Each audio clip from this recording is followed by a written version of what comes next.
दोस्तों, evergreen actor कहे जाने वाले देव आनंद की आज 13वीं पुण्यतिथि है।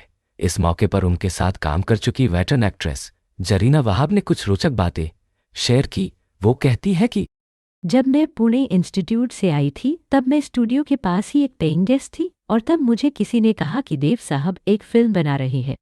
मैं उनसे मिली और उन्होंने मुझसे कहा था कि हम साथ काम कर रहे हैं और इसके बाद हम काठमांडू गए, जहां पहली बार मैं फ्लाइट में चढ़ने की खुशी हासिल कर पाई, वह भी देव साहब की वजह से।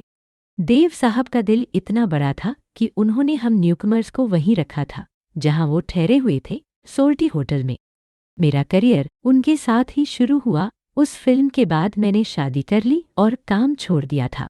वो उस समय की मेरी आखिरी फिल्म थी। काठमांडू में हम एक लोकेशन पर शूट कर रहे थे, तो वहां पर आगे जाकर कुछ शिफ्ट करना था।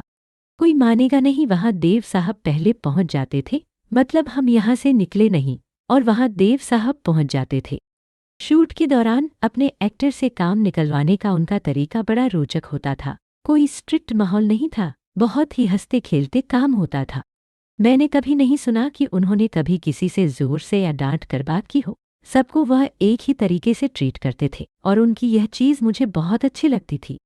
देव साहब डिमांडिंग नहीं थे, वह किसी से कोई उम्मीद भी नहीं करते थे और ना ही कभी देखा है कि किसी ने उन्हें कोई गिफ्ट दिया हो।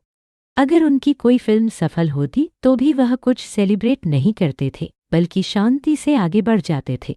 हम नौजवान जब फिल्म आई थी तब उस एज ग्रुप से वह बढ़ गए थे, फिर भी आप पता नहीं कर सकते थे कि वह वही इंसान है।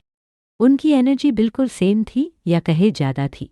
काम करने का तरीका भी सेम था। मुझे कभी भी वह इतने सालों के बाद बदले हुए नजर नहीं आए।